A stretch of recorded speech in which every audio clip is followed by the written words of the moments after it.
Alors, désolé, je ne m'étais pas rendu compte que j'étais arrivé à la fin de la vidéo précédente. Il me manquait juste un tout petit peu de temps pour vous expliquer la fin de cet exercice. Voilà, donc je vous disais qu'on prenait les deux expressions du même produit scalaire. Comme ce sont justement deux expressions du même produit scalaire, on peut les égaler.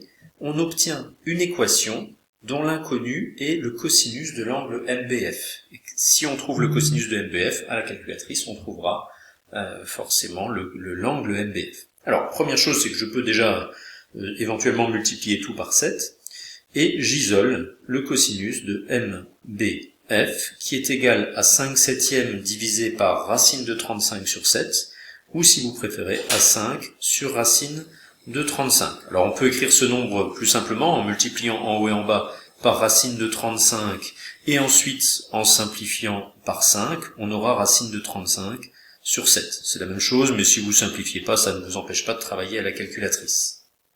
Alors, à la calculatrice, pour terminer, je vais dans le menu Trig, trigonométrie, j'utilise la fonction cos-1, voilà, et je demande le cos-1 de racine de 35 sur 7.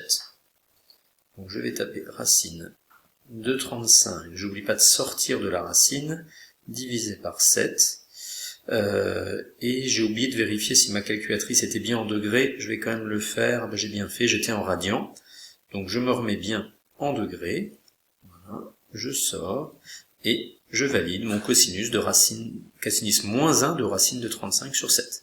J'obtiens 32 degrés environ.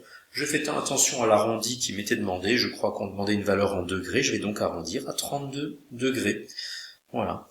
Donc mon angle MBF est approximativement égal à 32 degrés à l'aide de la calculatrice. Voilà, ce qui est cohérent avec la figure, si vous remontez un petit peu sur ce que j'avais dessiné avant.